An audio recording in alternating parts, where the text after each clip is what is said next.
All right, we'll kick off everyone, and then anyone else can jump in. We've got a few extras joining us. But Morena, thank you all for jumping online today for our Artist Talk and Exhibition tour with the lovely Theresa Waugh. I'm sitting in the room, which is really putting on a show for you because it's a beautiful day here in Tamaki. So it's beautifully sunny and it's all coming in the gallery, so you'll get a nice effect from that. And Theresa is joining us from Christchurch, so it's really nice that we're all able to come together in this way to do this.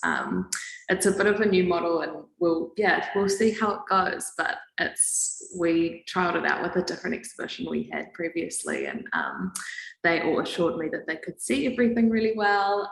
So yeah, we'll be doing a similar thing today. So the conversation is going to be quite relaxed, and we'll be talking about Theresa's show and her practice.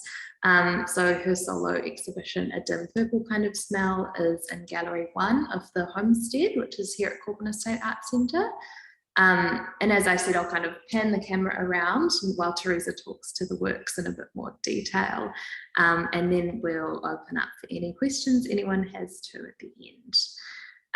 So I'll do a bit of a formal introduction for you. Theresa is a multidisciplinary artist whose playful practice incorporates various mediums of painting and embroidery. Central to her work is an investigation into the process of painting, paired with an exploration of how colour and encounters with visual sensations can be translated into paint. She holds a Bachelor of Visual Arts with first class honours and a Master of Art and Design, both from AUT. And I believe that A Dim Purple Kind of Smell is her debut solo exhibition. And I was just saying, it's been so joyfully received here. Everyone's loved it so far since opening. So thank you, Theresa, for your mahi for this show. We're really excited to have it. Well, thank you. You're most welcome. So yeah, I thought we would start with, do you want to tell us a bit about your kind of artistic journey so far and some of the key influences on your practice? Yeah. So I think, it starts like I have, my mum's an architect, and so we grew up in a very creative home. So I think, from a very young age, I was making things.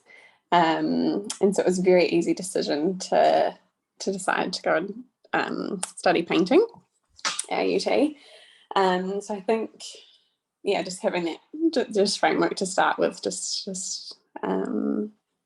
prioritising making and being experimental and working with your hands is something that I've always done. As far as kind of those who have really influenced me, my supervisors at uni, Simon McIntyre, Ian Jervis and Andy Thompson, all really shaped my practice hugely in different ways, just in the way that they kind of helped me kind of clarify my thoughts probably, and really challenged me to kind of push boundaries and experiment. So those three were pretty vital in developing my kind of professional painting practice. As far as others who influence me, there's a lot of female artists at the moment that I just kind of keep returning to, who also are mothers. And one of my tutors from uni as well, Amber Wilson, my friend Julia Holderness, ceramicist Felicity Smith, who else? There's some in the States like Jessica Smorty and Ashley Piper. They're all all busy making and all raising families, and it's probably not so much the aesthetics of their practice that influenced me, but just their kind of continued experimentation and making and balancing these kind of two roles that are quite demanding. I can totally see that. I'm quite good friends with Cora Allen Whitcliffe, who is doing the similar thing, and she calls it the artist lifestyle, so blending that kind of family life into the professional artist life too. It's it's really it's hard and it's fun though at the same time. who else? Oh, Rachel Hope Carey as well. She's another wonderful one who, like, I follow her on Instagram, and it's just her sharing images of her like working on her artwork with her baby and her son around, and just like this beautiful intermingling of of these roles and lifestyles. Yeah. Absolutely. Well, we'll get to a couple of questions more about that in a bit. But I thought, do you want to talk a little bit about your practice and kind of formally, I guess, you talk about your practice being an investigation into the fundamentals of painting through colour and form and composition and all these different things. So how does that manifest in your work? Yeah, I think for me, like a lot of my painting for many years has been about like how does a painting even come about? So it's the process of making that really interests me, like how decisions are made, and it kind of feels each time I start a new painting, it's like I've got a problem in front of me that I'm trying to work out, but I can't even exactly clarify what the problem is. And definitely can't easily articulate how to solve the problem either. So it just feels like this back and forth of like, maybe this will fix it, or get it to an interesting space using these just basic elements of what make up the structure of a painting. I don't know if that makes sense or not, but I think it's like as exactly that. It's an investigation, and I guess do you see each work as a separate kind of investigation, or with a show like this, is it more the body of work and the entirety is the investigative part? Probably a bit of both. I mean, obviously you can see on the show these heaps of overlap as far as, you know, colours and motifs and whatnot, but I don't know whether that's because I made it all in such a short space of time, or whether I was just still working things out with the same elements. So I think they can kind of all stand on their own. I think that they don't need, you know, each other to kind of make sense, but they were made, you know, right one after another. So they were definitely kind of informing each other and sit together well. Great. Oh, and the other thing I wanted to pick up on was that there's this kind of playfulness and joyfulness to your works, and especially like these ones just behind me here, they're like little, you know, jewels on the wall. And that's something you call the vitality of painting. So I wondered if you could talk about that a little bit. Yeah, it's probably a bit of a vague term, maybe. I think, as I'm painting, some paintings just seem vivacious, and they have like this weird excitement, ugliness, challenge to them, and then other paintings just don't. And so those are the problem ones that I kind of need to keep working on. So the vitality of painting, there needs to be a liveliness to it, like an excitement, something to challenge, not being boring or too ugly or too beautiful. Like there's this kind of weird balance, which is really hard to pinpoint and is different for each one. Like I wouldn't be able to kind of make a clear-cut rule as to what categorizes it out of it. And with the works in the show, they're different forms of painting. There's works on board and canvas and paper, and there's embroideries too. And do you start with is it quite a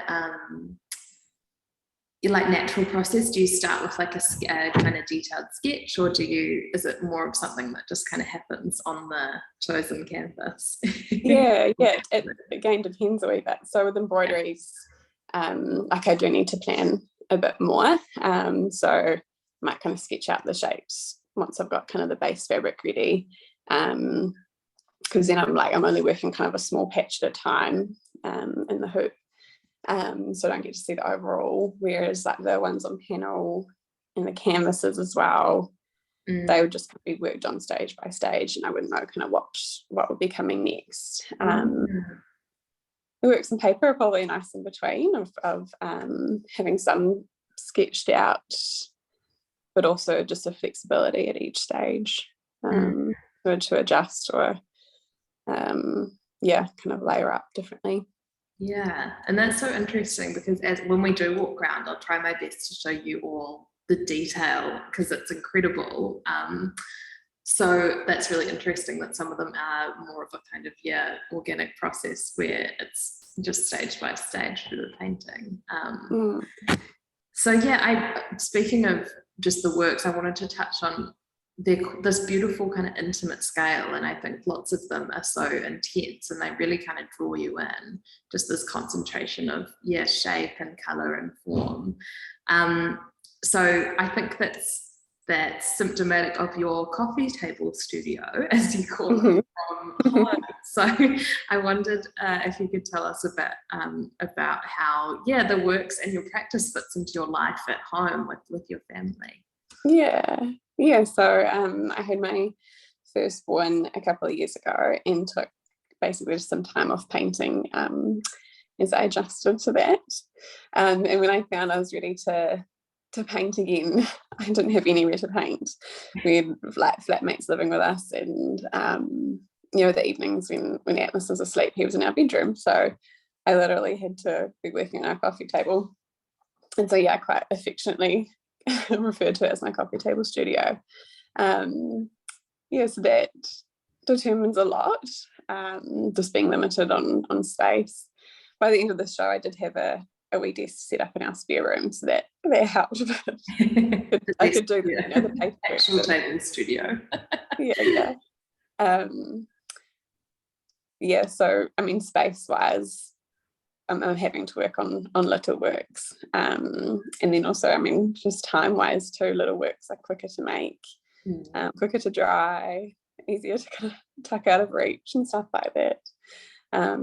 That's true. Lots of I bet there's lots of artists who don't have sticky little hands trying to touch their work.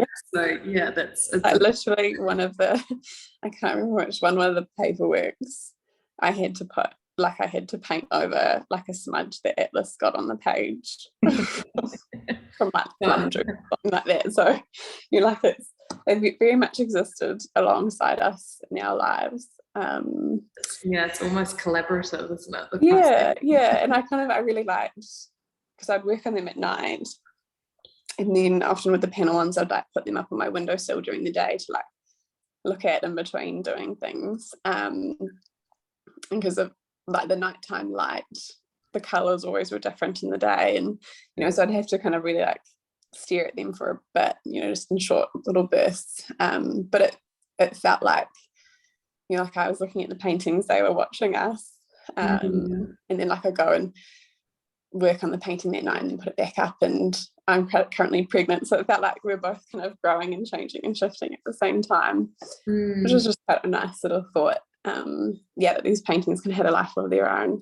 And I was going to say, as well, the embroideries, I made basically all of them in bed when I was really morning sick a couple of months ago, so they feel very kind of intimate and special to me, just during that quite specific season of life. And having something else to focus on, I bet, really helped. Something quite kind of therapeutic and methodical, embroidery. Just as you were talking, then I was thinking about Salome Tanubasa, who is another mother artist, kind of blending that element with her practice, and she does all her painting at home in what she calls the midnight hour, after everyone's gone to bed. So her boys are a bit older than yours. They're and they're kind of just entering into their teenage years, and she uses her dining room table, so she works with all this kind of chaos around her. I don't know if anyone knows Salome's work, but it's very kind of lyrical, very abstract, and she gets into a flow state. So it's interesting that I know her way around that was her time to completely focus when everyone's asleep and the house is quiet. So it's interesting the different approaches that you have to take when you are a mother or when you are in that role, and for studios in the home. Yes, flexibility. Definitely. And I guess that leads us nicely into just your experience with motherhood, and the show's title, which I love, which is a dim purple kind of smell. So could you tell us about the title of the show and how that came about? Yeah. So it's a quote from C.S. Lewis's book, Voyage of the Dawn Treader. And I actually first came across it in 2016 when I was in Thailand, and I read the book, and there was just something, I remember reading it and being like, wow, I really like just those words put together, it's beautiful. But basically it's this character Lucy. They're on this massive ship and they're going around different islands, and they're just approaching another island, and it's giving off this fragrance, and they're kind of like, oh, what's that? Just it reminds you of a dim purple kind of smell, and this beautiful poetic overlap of the senses, trying to grasp whatever it is you're experiencing, compare it to the closest thing, which doesn't really make sense, or maybe it's just a bit unusual. It's quite nice. But yeah, I really liked it. Just kind of thinking about it a bit more recently with writing the proposal for this show, and that Lucy was trying to put to words something she was about to encounter, or was first encountering, and was only gonna encounter even more and experience even further. And just kind of thinking of that parallel with motherhood, and just being like, you kind of aware this thing is happening or approaching, but not really being able to make sense of it at first, or because it's just so new. I don't know, I just really liked the phrase, and it felt like it suited the show. Yeah, no, it definitely does. And I think it just captures that ambiguity of something new and something that I think that, that the reference from the book, it's something experiential as well. So I loved that. It was one of the things that really stood out. Another thing to add in that was Theresa put in exhibition proposal, and we have an open round of exhibition proposals each year. And I've always loved Theresa's work, so I was so thrilled to get one from you, and one so well thought out and beautifully titled. I really wanted you to talk about that. And it was something that I kind of, when you said which book it was from, I think I actually, I would have read that when I was younger. So I was just, oh, that's such a beautiful turn of phrase, as you say. But tying back into that, how your practice has been informed by your role as a mother. One of the things I love about this show is lots of the kind of abstract shapes that we'll see as we walk around the room. They are literally incorporated from your home and your home life. My favorite one is the yoga mat. But how has that has it changed your creative practice at all, or impacted it, just that the whole experience? Yeah, I mean, absolutely. I think physically it's impacted. Obviously we talked about the coffee table studio, but just time being so limited as well. So I used to be quite slow at painting, and kind of really spend a lot of time actually just looking and staring at the works before I kind of would make another move. But at the moment, I'm just having to make decisions really fast and spontaneously. So that in itself, the weight of making has been quite different, but good, and probably challenging and refreshing in a different way. I've always kind of looked at, just come across things in day-to-day life that have been incorporated into my paintings just loosely. But really felt like I've been intentionally kind of seeking out these kind of interesting visual sensations that kind of capture my attention. The yoga mat, where my 2-year-old had pulled out my yoga mat, and I'd asked him to kind of fold it up and put it away, and the way he had attempted to roll it ended up in this really weird geometric shape. And I remember just walking past it in the lounge and being like, wow, just so drawn to it, and start to take a photo. And ended up in one of the panel works there. But I mean, it feels like there's so much stuff I see circles everywhere. So yeah, Atlas has, I think, like a bag of 100 ball pit balls. So like these little round, brightly coloured balls that are very light that, you know, you'd find in a ball pit. And they just get scattered all over the house, just everywhere.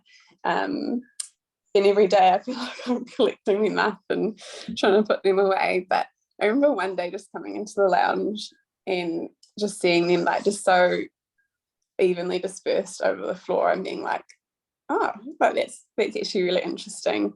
They're kind of creating their own patterns and spots. And yeah, like I mean, there's tons of spots in the paintings, but there's on a few of the paperworks there are like a few just like little multicolored spots, and that was like me directly thinking about that, and trying to shift it from being in a, you know, maybe a grumpy mum being like my house is a mess to being like actually this is really interesting to look at, these things occupying the space.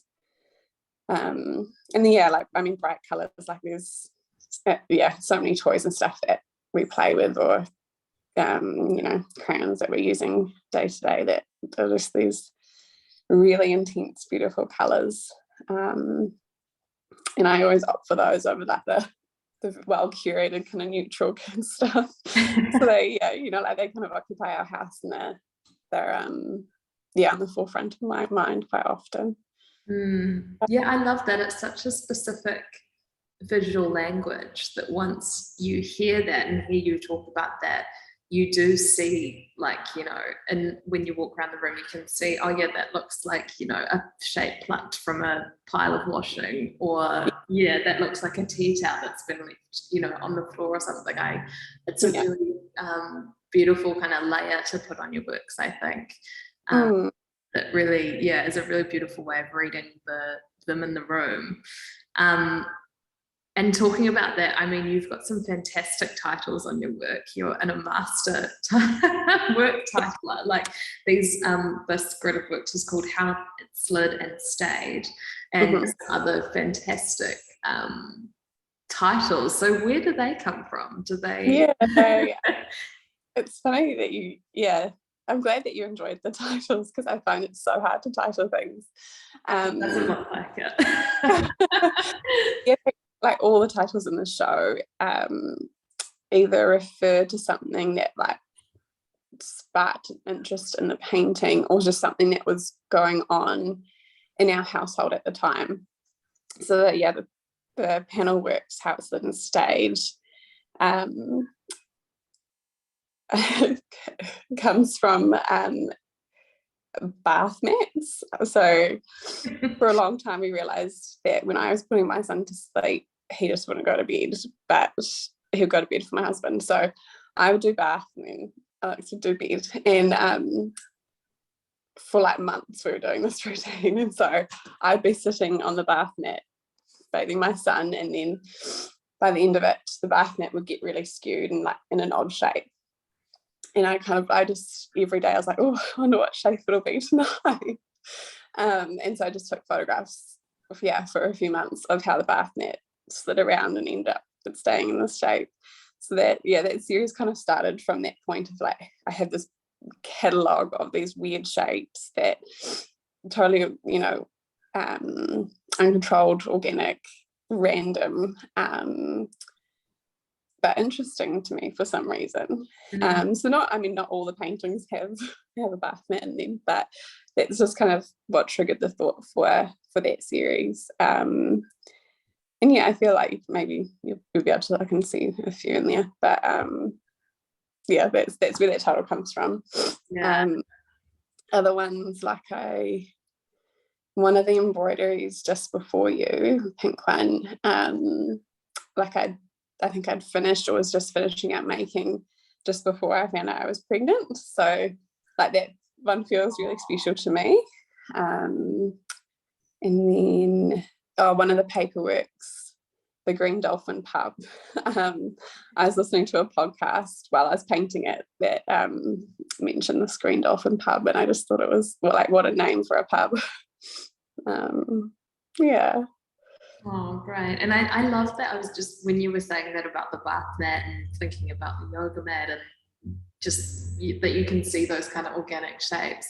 I was thinking about the link between those are almost all kind of like textile domestic things that you find in the home, and I love that you've actually incorporated some textiles in the show too as works in the embroideries, and those are all found textiles, aren't they, that make up Yes. works? Yeah, either just like found an op shop or like old clothes that are no longer fit, or are too stuck. Yeah, it's a nice like physical embodiment, I guess, of that presence that you're kind of almost subconsciously picking up on when you first walk around. Yeah. All right. Well, what we'll do now, I'll kind of pan around the room. I'll do my best to show you guys, and then Theresa, tell us about the different works if you like. So we'll just see how we go.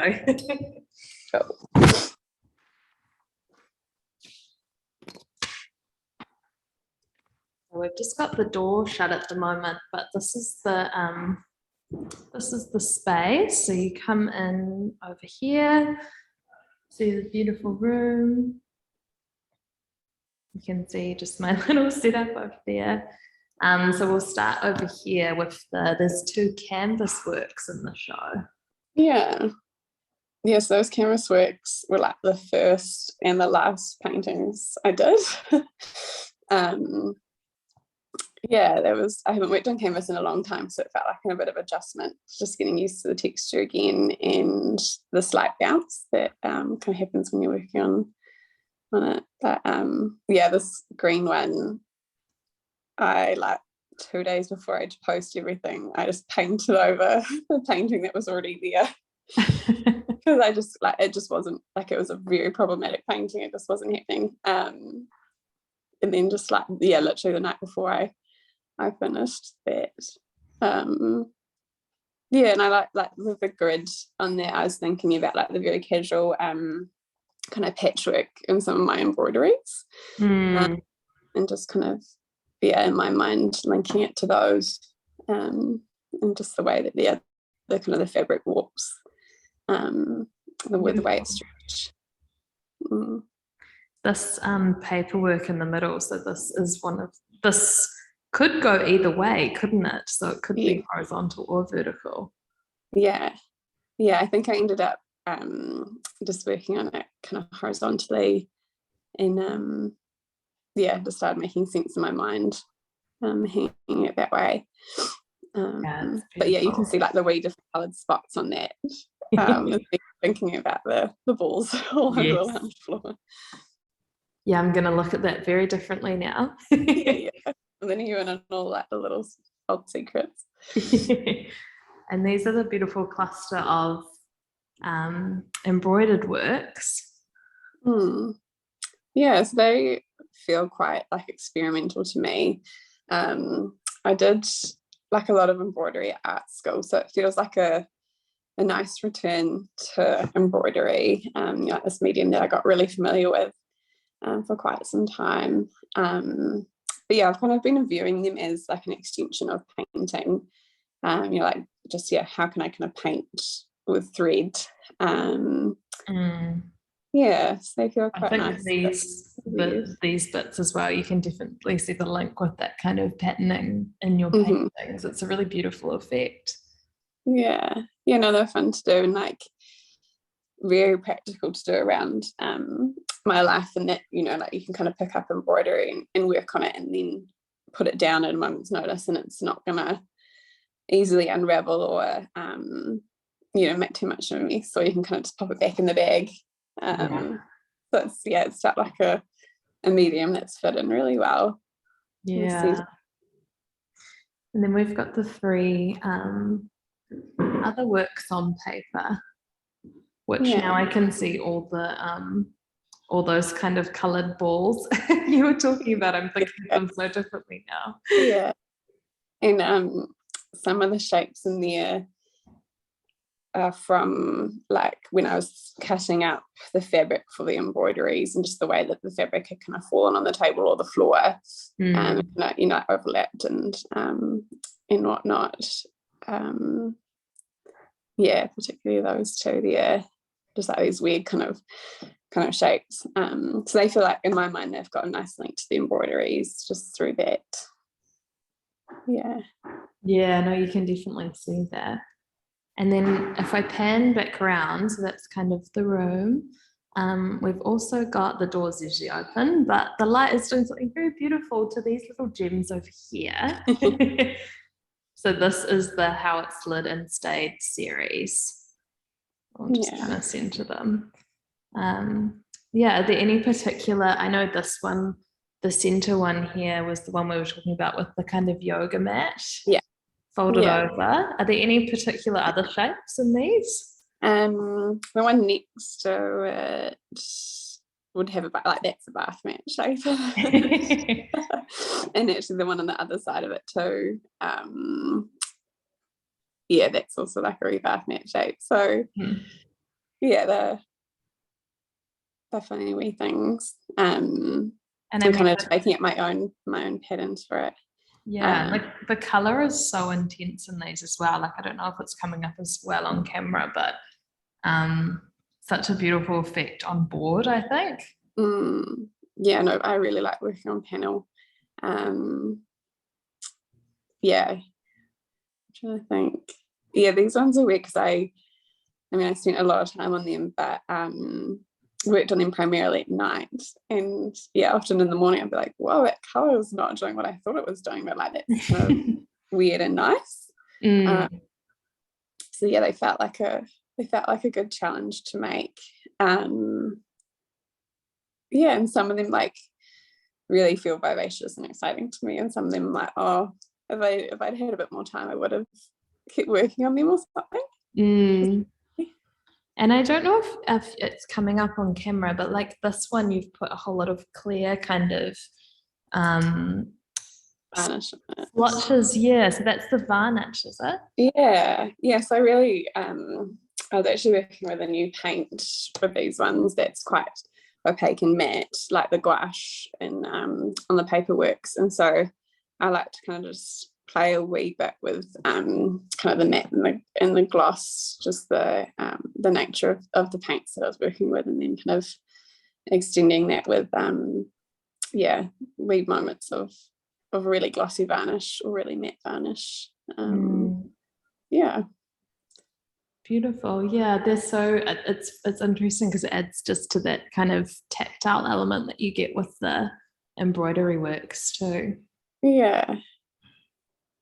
And awesome. So that's the show.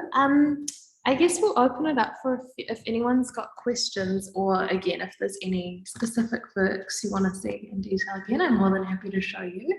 Does anyone have any questions for Theresa? No pressure. And feel free to pop them in the chat if you wanted to as well. I mean, I know that you've done a lot of work, Theresa, with Atlas, like when he's drawn things and you've added to it. Do you think you'd ever want to try to do a whole series with him?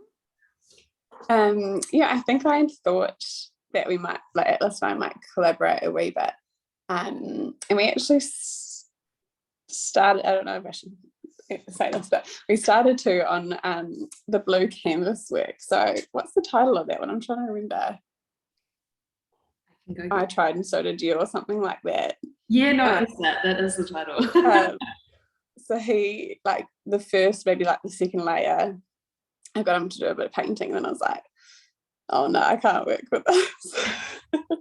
And I tried to like make it interesting or something, and then just ended up painting over it. So I was like, oh, attempt, but maybe another time I'll try and include him a wee bit more. But I mean, so much of it does feel like a collaboration with him, because he's so in my mind and my day-to-day life, and the things that triggered thoughts for lots of these paintings involve him. Beautiful. So good. Can we see the one right before you found out you were pregnant again? Oh yeah, the pink, little pink embroidery. Oh, so good. Trying to keep it quiet. So it's super detailed.